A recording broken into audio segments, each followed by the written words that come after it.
Hello, welcome everybody to today's webinar. It's a customer spotlight featuring Gusto. My name is Yelena Pesic, and I'll be the moderator today for the panel discussion. I am the product marketing lead here at Unit 21. For those of you who don't know us, who don't know Unit 21, we provide risk and compliance infrastructure to help financial institutions and organizations, detect, investigate, and remediate financial crimes. We offer tools and advanced analytics to help these organizations fight financial crimes such as fraud, money laundering, and other illicit activities. Let's now jump in and introduce our other panelists for today. Jeremie also works here with us at Unit 21. So I'm going to kick off the mic to Jeremie to introduce himself and tell us a little bit more about you. Hey everybody, my name is Jeremie Beaudry. I'm previously served as an ex-deputy BSA officer, regulatory counsel, most recently at NIDIG, and previous to that, I was at different financial institutions. But now I am the strategic account manager here at Unit 21, typically talking to traditional FIs like banks, credit unions, and also larger enterprise financial institutions. Awesome. John, why don't you tell us a little bit about yourself? Sure. I'm John Wiethorn. I am Gusto's AML BSA officer. Previously held the same role at Wise. Also used to be known as TransferWise, doing some international payments for a while there. Prior to that, I was in financial crime compliance consulting, and before that was in-house at American Express for several years. I'm an attorney. I'm anti-money laundering specialist, certified cryptocurrency investigator, and general just AML nerd, I think would be what it is. And I'm really excited to be here and have the chat today. Awesome. Well, thank you both for taking the time out today to share your expertise with all our listeners. The goal of this presentation is to really delve into the world of payroll compliance and explore how Gusto, a valued Unit 21 customer, successfully tackles these compliance issues.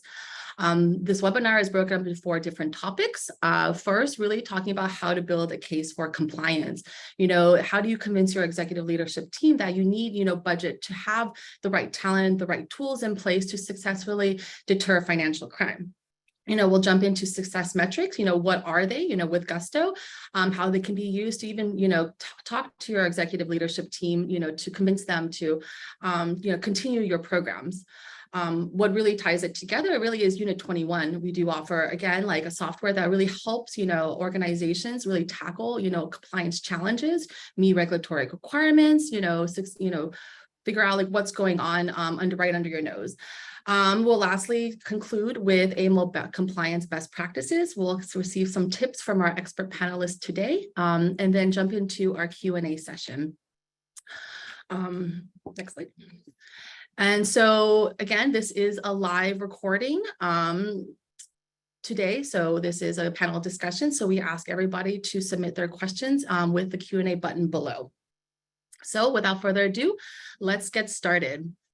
Money laundering is an ongoing concern for countries and companies worldwide.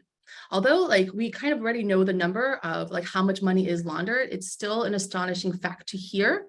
According to the United Nations, about 800 billion to 2 trillion is laundered annually every year by nefarious criminals who are looking to wash their ill-gotten gains by layering it through other transactions to make it look legitimate.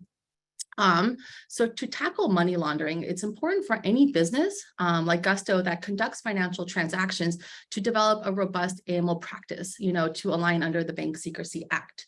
There are repercussions to, failing to comply with these regulations, such as hefty fines, bad reputation damage, and also, what's worse, potentially shutting off your business operations. With that in mind, I'd like to kick over the mic to John to give us a little bit more insight into the unique AML challenges faced by MSBs and his experience tackling them at Gusto. Yeah, it's a great question. So money services money services businesses, MSBs, is the legal format that most fintechs take. So the traditional MSB, for those of us that have been around, was your good old brick and mortar money order store. So your Western Unions, your MoneyGrams, but MSBs and money transmitter licenses are typically the type of licensing regime that most fintechs are in. So one of the challenges with that is understanding that every fintech is going to have a different flow of funds model. So whether you are doing payroll, like a company like Gusto, or you're doing international payments, like Remitly or Revolut, they're going to have a different model, and you're going to have different reliance models on different partner banks. And so the risks that you're facing, both from the channel in which the money's going, the customers that you have, and the different controls you have, is going to be different. So that's one of the big challenges, is just understanding that you can't just necessarily replicate what you do at a bank or at a credit union, or even at Western Union or MoneyGram or something of that nature. So you have to take a very particular view towards your program as you're building. And then I think the other thing that's important, particularly as we talk about the plethora of MSBs that have popped up over the last decade or so, is everyone knows compliance is important, but there's a lot of learning and training that needs to go on between the leadership of a company and the compliance leadership of the company. And only when people really understand the value that compliance brings, which we're going to talk a little bit about later on today, that's when you get that buy-in. But making sure that you're covering that is I think one of the biggest challenges, and where we have seen failures at companies, particularly MSBs, it's typically because there hasn't been that investment, there hasn't been that buy-in into compliance that's suited for that institution. You bring up a good point, John. So getting executive buy-in is a critical starting point. Can you tell me how you go about communicating this with your leadership team? Like, what are some of the drivers that you can share with the rest of the audience to help them, to help their executive leadership team get on board?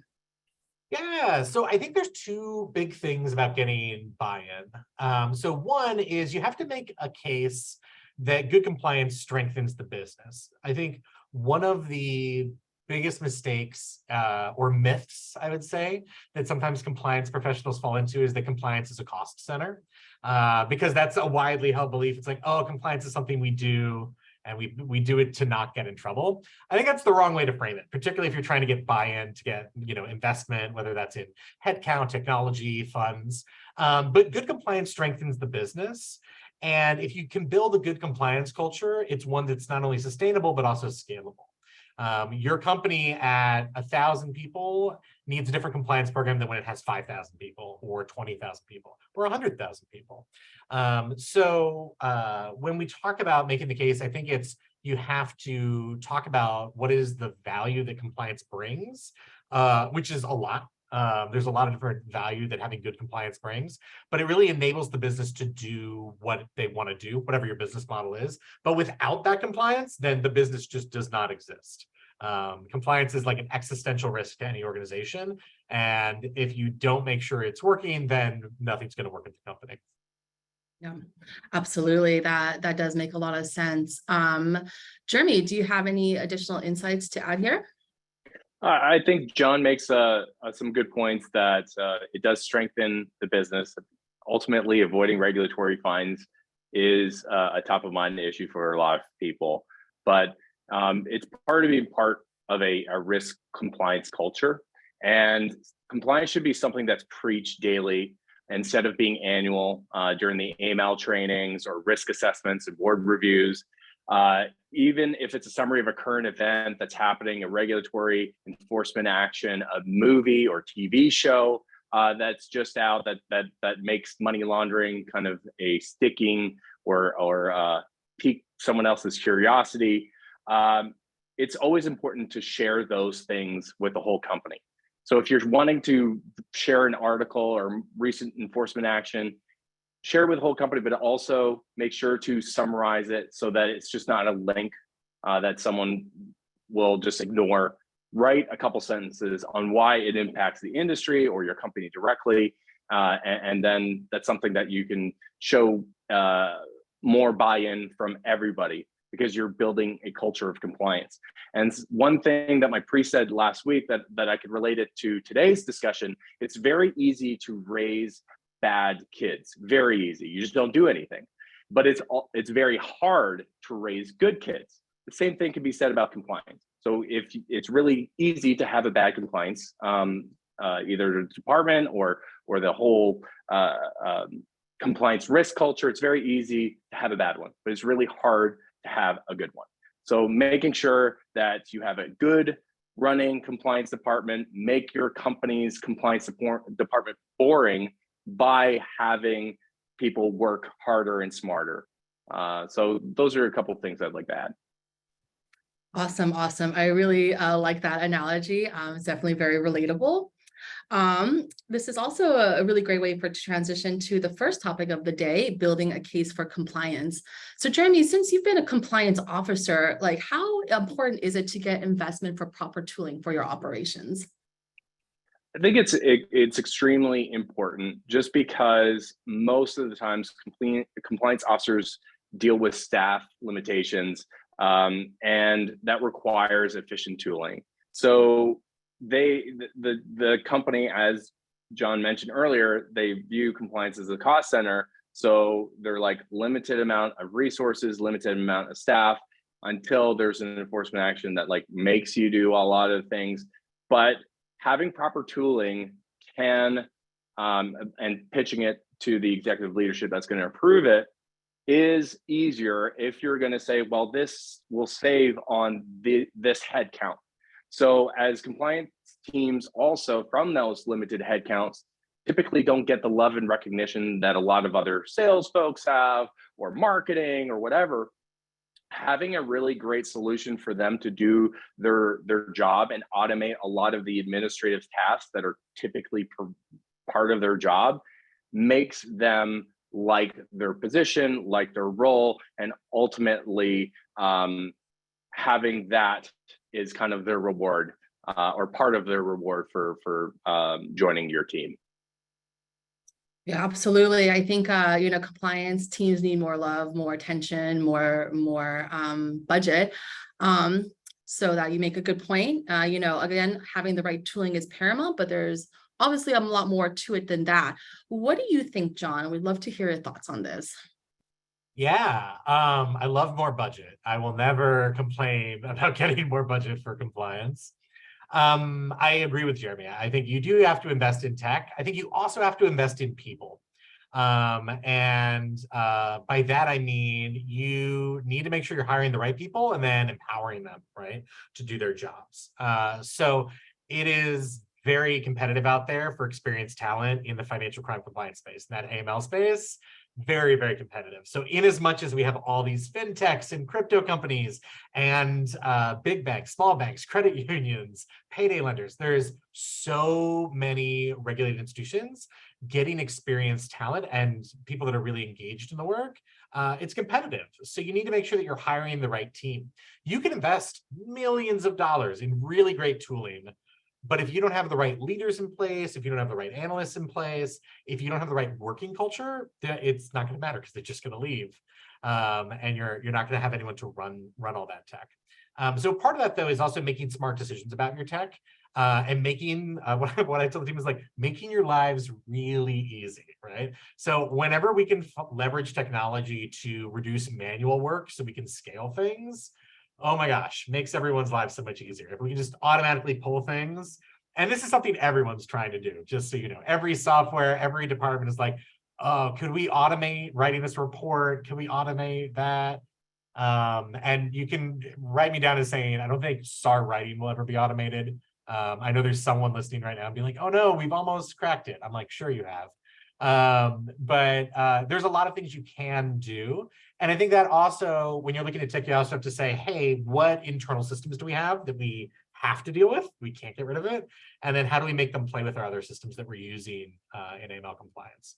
But if everything is boring or tedious and you're using really outdated tech, it can be really hard to motivate people and to attract people to your organization. No, absolutely. That's so important. Instead of being stuck with just doing, your mundane task, it's like you really want to enable, your analysts to really like be able to do what they do best, which is to investigate true suspicious activities. I want to go back to about the talent pool. Like, so when you consider hiring, how do you ensure you're getting the best pool of talent to choose from? Ooh, that's interesting. So how do you make sure you're getting the best pool of talent? Well, I think there's maybe two things. One is your reputation, right? So the reputation of your organization, and honestly, if you're the hiring manager, your reputation, your network, right? So if you if you have a bad reputation, like people will know, right? Like there have been places I've worked at, and everyone that I've worked at that company, you see them years later, they're like, oh, is so-and still there? Yeah, so-and-so still there. And you're like, no one wants to work with that person, right? So it's reputation, also reputation of your company, right? So if you're working at a company that has a poor reputation for compliance, who's gonna apply to want to work there, right? And this is also where we talk about the great preventative parts of compliance. To Jeremie's point, it's really easy to raise bad children. If you are trying to hire people because you're already in trouble with the law, you might attract different people, right? And different quality of candidates than, if you're staying on the right side. So one, I think, is reputation, both of your company, of your department. Word gets around, I think, in the compliance community. And then two, I think this is very on trend for just how hiring's going, is being very transparent and realistic in your job postings. So this is something that I think a lot of companies still struggle with. I'm not quite sure why, but salary transparency, having, job descriptions that actually tell you what the job is, that don't require you to read all of this weird HR speak that doesn't actually tell you. It's like, will drive initiatives of cross-team collaboration with this 5 6 Sigma black belts, lean 5-2. And I'm like, I don't know what that means, right? So one thing I do, and I challenge people on, particularly both on my team and our department generally, is, write up a job description. Okay, do you need all of these requirements? Are they hard requirements? Are they nice to haves, right? Does this person really need a law degree? Do they really need, if it's a junior analyst, do they need a bachelor's degree, right? So I think it's about being realistic about what the work is that's being performed. And the nice thing about that is not only does it attract the right people that know what you're hiring for, it also leads to better retention rates because you're just very transparent. This is what the salary is. This is the range. This is what the role is and what it isn't. And so you attract the right kind of candidates. One challenge, I think, for smaller companies like Gusto is we have a smaller compliance department, right? So we're not a giant organization with thousands of people in compliance. I can't afford to hire a leader in my organization that's what I call an armchair or a corner office VP, right? I can't hire someone that's like, well, I'll be in the corner and I'll tell the team what to do. No. That's not going to work, right? We need people that are engaged, they're willing to come in, do the work, and roll up their sleeves and do that. Which again, isn't for everyone, but as long as you're transparent up front about what the expectations are, you attract the people that you're looking for. Unless you're looking for corner office people. I mean, that'd be nice. I've never had one of those jobs. I'm jealous. I don't know if Jeremie's had that opportunity to just hang out in the corner office, but no. Maybe one day. Maybe one day. All right. It's on our bucket list. One day we'll have a nice fishy corner office job. Well, you bring up a lot of good talking points. I'm learning so much from you, like about motivating employees, about keeping a good reputation, about getting, workers that care about their jobs, know how to do their jobs, getting the right tools in place to help everyone, be successful and from top down to bottoms up. I kind of want to, steer the conversation back to, you said something about cost center. Jeremie, how can you see leadership see that AML compliance can be a growth strategy, not a cost center? I want to get a little bit of your thoughts here also as well. I'd say that a lot of people that a lot of positions I've been in the past, and then also the customers I speak with that are much broader in my current context, is that a lot of the executive management are prioritize customer onboarding. And so efficiencies are crucial for smooth onboarding process, especially if you have multiple business units or products, different things that need to be or require for certain types of risks and so on. But I think the areas of actually getting some feedback originally from either the board, the executive team, is like decisions on regarding risk tolerances. It can't just be like onboard everybody, because then you're going to be a honeypot for possible money laundering and fraud. But you have a clear understanding of what they expect the customer risk segmentation to look like. So maybe they want you to have 10% or 15, 20, 30% high risk customers. And so you're going to probably have to staff more people to deal with the ongoing due diligence that will come along with dealing with high risk customers. It's more manual touch points versus having a lower risk product. So if the board intends, let's just say you are already in kind of the vanilla product world, and your only product is like a prepaid debit card that has $500 maximum, and your most amount of spend is $20. Well, it's going to be very hard for someone to launder money using that platform. But if they say, well, we now want to go into a new product that it's a $50,000 prepaid card program and unlimited spend and ATMs, then you have to go back to them and be like, well, this is going to be a major adjustment to our risk segmentation, because it's going to allow a lot more stuff to happen. So I think that being able to offer strategic decisions for the board, and then as business units, it's important for them. But you can also, the compliance team can offer strategic solutions. So if they do want to onboard riskier products or customers, then you could say, well, we have a very tight knit onboarding process. Maybe we should loosen it up using a different vendor that doesn't require a photo identification or a bank statement to get through. So those are just some suggestions that they could leverage, that is outside of just being a compliance department and outside of just being a cost center. Awesome. That really ties into, the next topic that we want to talk about, which is success metrics, right? You're talking about, again, customer segmentation, leadership. Like, what are some of success metrics that, you would define that would be important? Jeremie or John, I would like to hear more from you about how you and your team measure success, or measure metrics and success at Gusto. Yeah, so I guess there are two different things, right? So there's metrics, which can be very granular, and you report up, and then there's success, right? Success as an institution and as a department. So I think with metrics, we're talking about AML, right? There's a lot. So, and sometimes it can be challenging to present at an executive level, right?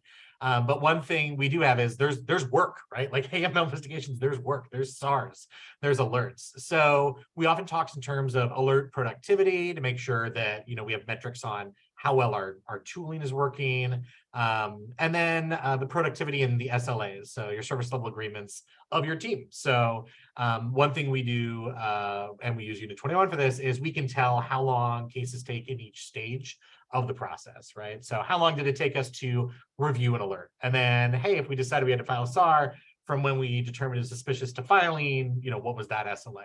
So tracking those metrics and pulling data from that can actually tell you a lot of information. So to Jeremie's point, some products drive risk more than others.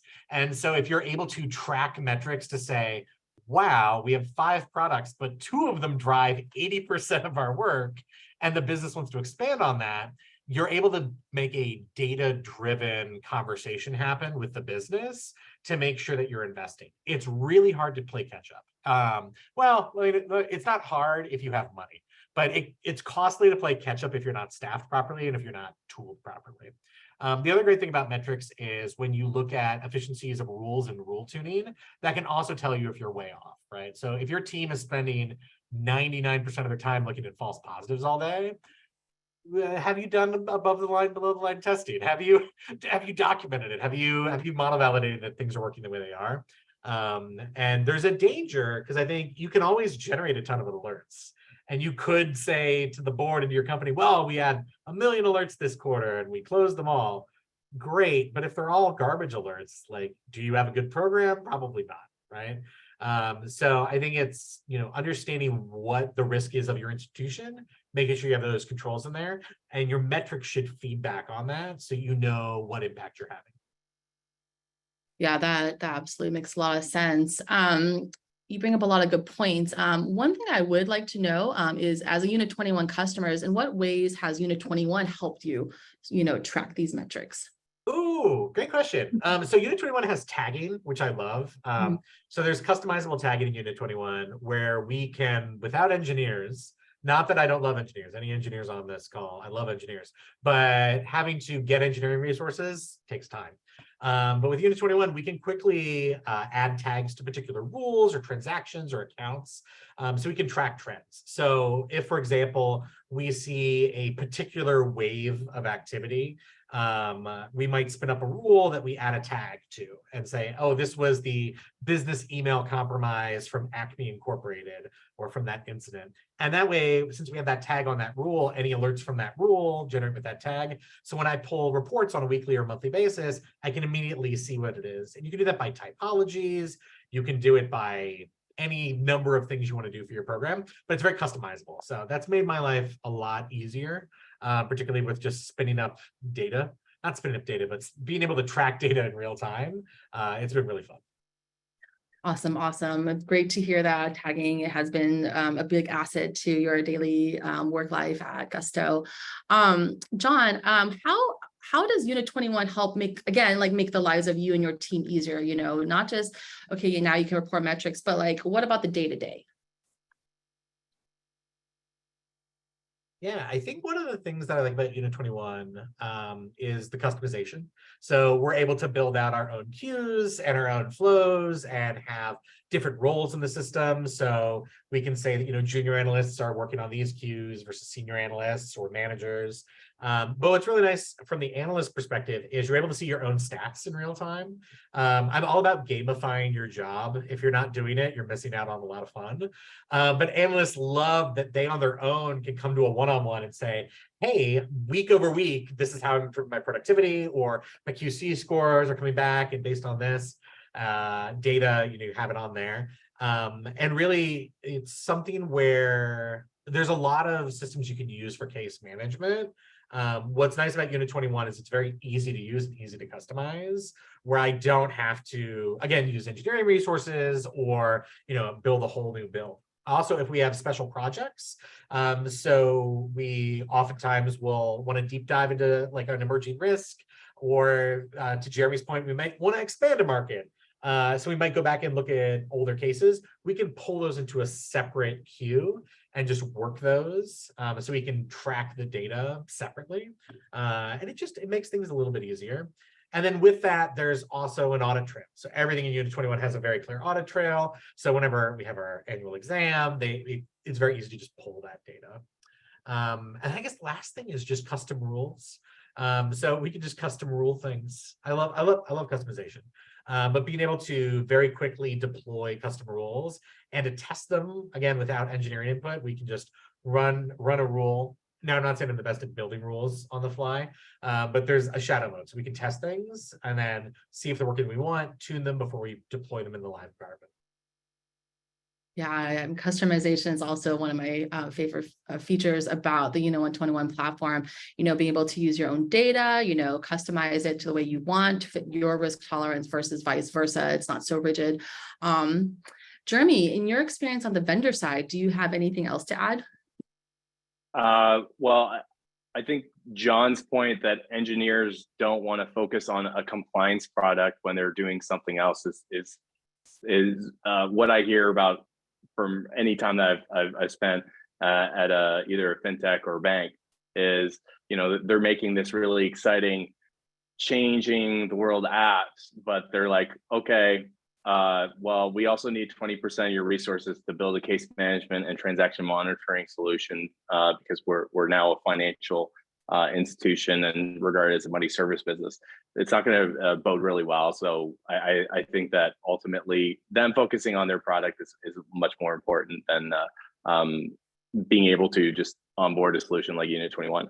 Well, one thing that I think all FIs could benefit from is just the way that the QA or QC way of handling SARs, so that if someone is different from writing in to submission, that there's some level of testing and review process before a SAR is actually submitted.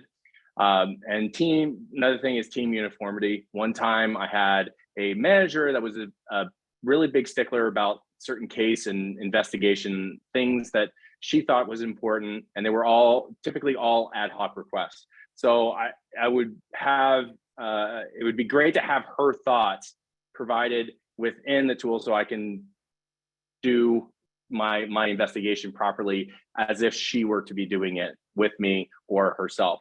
So Unit 21 is able to solve this by using questionnaires through alerts and cases, so that you have team uniformity whenever you're dispositioning alerts or doing escalations. Another thing to mention is network analysis and graph-based rules. I think that something that I've also done is part of my daily work. I would review something, look over a name or an address, and then a month later you see that name or the same characteristics of that customer, and you're like, wow, is it deja vu or is it the same customer? Well, again, Unit 21 solves this through either network analysis or graph-based rules, is that a lot of criminals or fraudsters will create duplicate accounts using your system to circumvent onboarding standards, or also threshold. They're going to be doing it through threshold testing.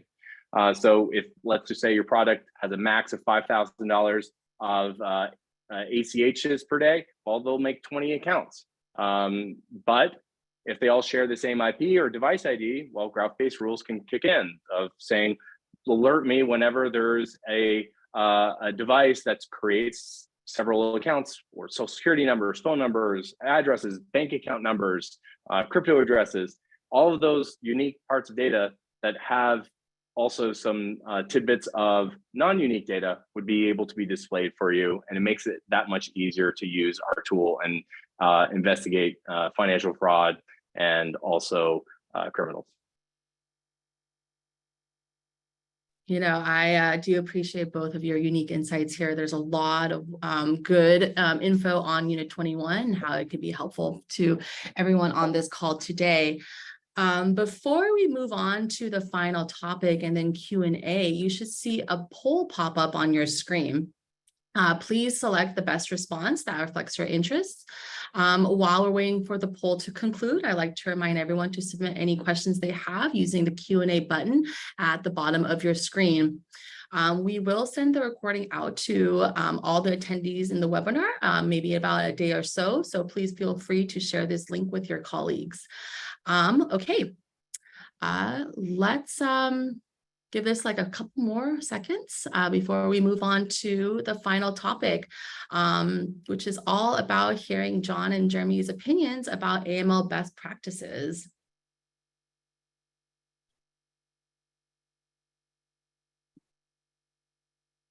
All right, so a couple of things to mention that I've already hinted at earlier is that the compliance team typically doesn't get the love and concern that they or accolades from the executive team that they typically would want, a pat on the back, like a successful marketing campaign or sales got a big win. Well, when I was a compliance officer and one of my teams ended up finding out this really interesting but also very complex child pornography rings, we celebrated a win when we submitted it. And then 8 months later, when the actual website was taken down, that's a really big win, because you're able to celebrate the times that something that happened on our platform, now we're able to actually change or we help change some people's lives and also help out law enforcement. So I think being able to celebrate wins is really important, but then also having proper tooling, having proper solutions to making their job easier, not only makes them feel better about doing their job on a day-to-day basis, but also shows that they are important to the executive team. The other thing to mention is make compliance a regular talking point, so it doesn't make it awkward when you do have to raise it. So if it's part of regular everyday speech, typically when I was at the lunch table, and we had this really long table with like 60 some odd people floating in the room, they would always come to me, and Breaking Bad was the big thing, and Ozarks, because Ozarks was filmed in Georgia. We always talked about that type of stuff. So it made the conversation much more natural when things did bubble up and things needed to be discussed. It was that much easier to have that discussion at those point in times. And the other thing to keep in mind is, and I've been in this situation before, is don't just think that your solution that you use for 10 plus years is the best and the greatest just because you haven't had a tons of regulatory funding. I recommend going to conferences, learning more about what's out there, talking to vendors, but also talking to your peers, whether you're in ACAMS or some type of other AML prevention committee or whatever, talking to them, seeing what their pain points are, seeing what their solutions that they've used, seeing if they have something that's terrible and you can do suggestions. I think the conversation needs to continue, but don't get just set in your ways and think everything's going to be hunky-dory forever. Always make sure that you're learning. Absolutely. ACAMS is definitely one of my favorite shows to go to. Okay, so John, what other actionable advice can you tell our audience to take away from today's events?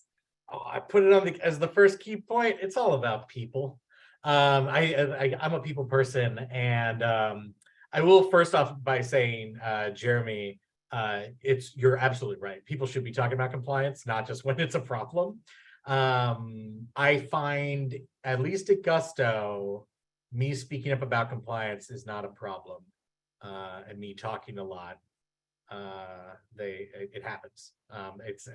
We have a platform there, and we get listened to, which is great. But I think it is all about people, right? So it's empowering the teams that you have, whether you have people that are leaders on your team that have been doing this for decades, or a junior analyst that might have been on your team for 2-3 months, right? It's about coming in and making sure that they are as excited as you are to do the work. And I say excited because I get excited. I get excited about the work we do. To Jeremie's point, a lot of the work we do is in secret and we don't talk about it. It's really fun because people will come to me in the company and be like, oh, financial crime compliance. We don't have any of that at Gusto. And I'm like, we do. And they're like, how much? I'm like, more than you probably imagine, right? But we have celebrated those wins, and for me, it's about making sure that as we build a team at Gusto or wherever you're at with your program, that you are really aligning yourself with your values and your team for the long term, right? So that means really taking an interest in people's careers and developing them over time, and really giving them the tools they need to succeed, not just in their role today, but down the line. So providing those training opportunities to keep your team on top of things, professional development opportunities as well, to make that presentation, to attend that conference, to, stay up to date with things. And, you do celebrate those wins. We talk to law enforcement a lot. I've been really, I was surprised. We actually got a lot of great feedback in the last several months from law enforcement. Can I share it with anyone? Absolutely not, but I can tell the team about it. We can talk about it. And it's really, really great. And I think for me as a senior leader in the compliance space in our organization, that's where the fun is seeing the members of your team succeed. Because where your team succeeds, the department succeeds, the compliance function succeeds, and the company succeeds. At the end of the day, compliance is a product, right? So your SARs that you're filing are seen by regulators, they're seen by law enforcement, by the government, and they're representative of the quality of the compliance program you have. And the better you make your program, the better you can partner with other companies, the more sophisticated partners you can have, and the more complex and high-risk products that businesses will continue to dream up of, you can support. They're always thinking of something, Jeremie. You're absolutely right. I everywhere I go, I joke that one day they'll come to me with cash deposits at gas stations between midnight and 5 a.m. is a new product we want to launch. And I'm like, sure, why not, right? And the reality is you can build compliance around any product, but only if you have the right tools and the right team. So long story short, no matter what you do, invest in your team, empower them, give them those opportunities to grow, and 100% build a culture where people are excited to come to work every day. And that just makes your life so much easier. And for me, a little controversial, I tell my team, I'm like, listen, talk to us. Like, if you're not happy, if you don't want to be here, let's find out what your next step is and let's help you get there. You're doing yourself no favors by believing that everyone's going to be an AML analyst for forever, because that's not everyone's dream. Some people will come, they'll be an AML analyst for 20 years and have a great career. Other people, it's a stepping stone. Other people, it's temporary. But understanding that not everyone's the same. And so you need to adjust your team and your leadership style based on who's on your team. And everyone's going to have different needs. So it's about people, end of the day. And if you can make work a fun place, you're going to be all the better for it. Yeah, absolutely. Absolutely. Well, that just about wraps up our panel discussion today. Thank you so much, John and Jeremie. In closing, this webinar has provided valuable insights into Gusto's approach to conquering compliance challenges and establishing seamless AML procedures. By leveraging Unit 21's advanced risk and compliance infrastructure, Gusto really has set a benchmark for efficiency, data integrity, and regulatory compliance. We hope that the success metrics, the best practices, and the practical experiences shared today will serve as a guiding light for your organization's journey towards a robust AML strategy. So thank you for joining us. We will now jump into Q&A. So it looks like we have a bunch of questions. So let's see how much we can address. Okay. So what are the types of, question number one, what are the types of detection models that have been particularly useful for the payroll industry, both for AML and for fraud detection? Ooh, I mean, that's a broad question for the payroll industry. So I think in the payroll industry, there are some industry-specific risks, and then there's some general risks that everyone sees. So typically in the payroll industry, you're seeing more fraud than money laundering. So having good detections, models and rules for account takeovers, for first-party fraud, making sure that you're queued in with all of your disputes management team, and making sure we understand like when something is a legitimate fraud claim, when it's not. That's a big part of it for payroll. With money laundering, I think it's been about detection models around, obviously, I mean, this is very generic, but like abnormal behavior. The payroll industry tends to be pretty normal, right? Like we generally know the frequency at which a company runs payroll. So off-cycle payrolls or off-cycle contractor payments are always going to be interesting. Companies that, let's say, are only running contractor payments, but they're at a payroll company, seems like an odd choice. So typically abnormal behavior. And then, of course, the money laundering risk, whenever you're serving businesses, is that it's not a real business. So that comes down to having really good KYC. So do we know this customer? Have we validated them? Do we really understand what's going on there? And building controls and risk models that can flag to you when there's potential issues of shell companies or companies that were set up just to launder money. I always joke about it's not a real company, but I joke about, setting up a babysitting agency on the border of Mexico and Texas. And then you just happen to make cash deposits, and then you're paying your contractor babysitters right across the border in Mexico. Maybe that's a legitimate company, maybe it's not, right? But it requires you to understand your customer base when you're doing payroll. At Gusto, we're focused on small businesses. So what that means is a lot of institutions just think small businesses are higher risk because they're not publicly traded, they might not have a website, and it's not necessarily true, right? So it's about taking a unique approach and understanding, what information we're able to get from the customer, understand their patterns, their behavior, their source of funds, source of wealth, all of that. But yeah, so you just have to tune it and be aware of who your customers are and build rules from there. Awesome. Jeremie, did you want to say anything else? I mean, John and we've talked about this previously on rule challenges that folks have. The thing that I typically recommend if you are creating some rules is seeing whether or not your products have hard thresholds. And then you also look at the regulatory thresholds and see, where there's possible exposure areas. So if your card has a $10,000 max amount balance,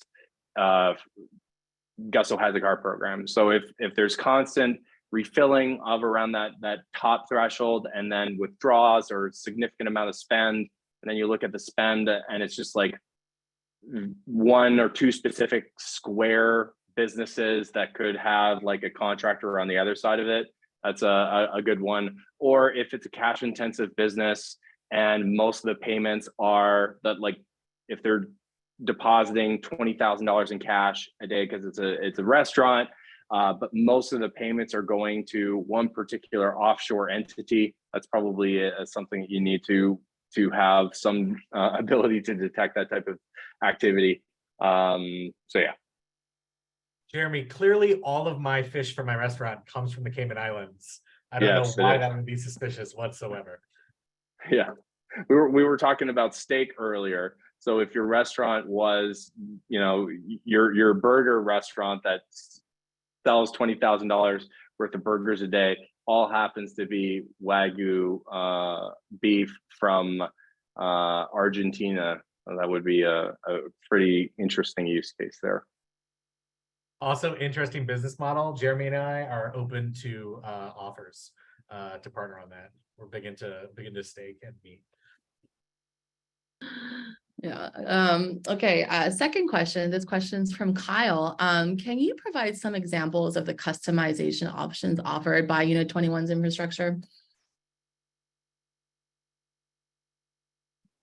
I'll tackle maybe just quickly. It's just workflow, rules, other than rules, and being able to customize them, being a lot more bespoke with the type of data sources that you have incoming. That's great. But I think also from a case management standpoint, it's workflow optimization, being able to have certain alerts going to certain queues, how the escalations are done. You can do it by a team, whether you have like a FRAML-based company where you have fraud and AML on the same platform. You're able to do escalations back and forth. Though I think that is a huge time saver. But then again, being able to customize questionnaires that's specific to you, you're the one who's actually writing them, but you make it a part of a requirement that before you escalate an alert or submit a case to a possible SAR submission, that you've done these things before you can move forward.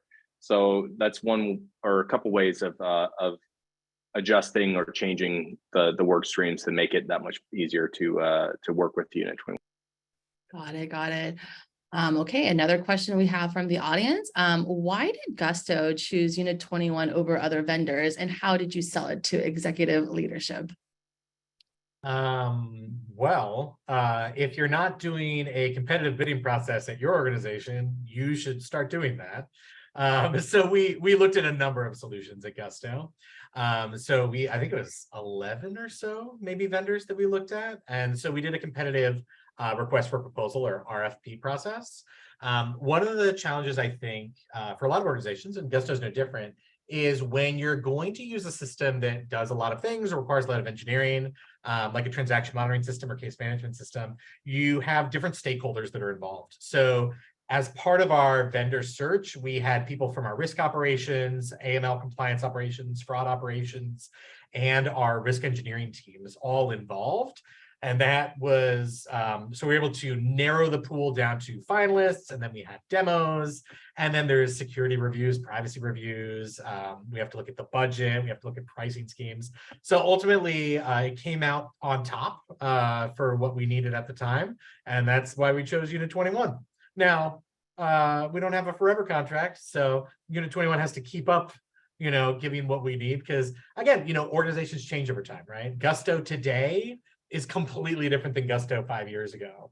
And 5 years from now, Gusto is going to be very different from Gusto today. So organizations use different systems according to what their needs are at the time. And that's why there's no one best solution, one best vendor solution for any company. I'd be wary of anyone trying to say something that says we're the best for everyone. It's just not true, right? Certain things are better for different systems, different data flows. But yeah, this just happened to meet our criteria, our commitments, and they came out on top. So we're giving them a shot. We'll see how it goes. Yeah, making us really work for it. But yes, absolutely, you're absolutely right about that. Next question from the audience. What are the type of detection models that have been particularly useful for the payroll industry? Oh, oops, not that one. Sorry, wrong question. A last question from Abdul. How does Unit 21's audit trail feature ensure transparency and accountability in compliance operations?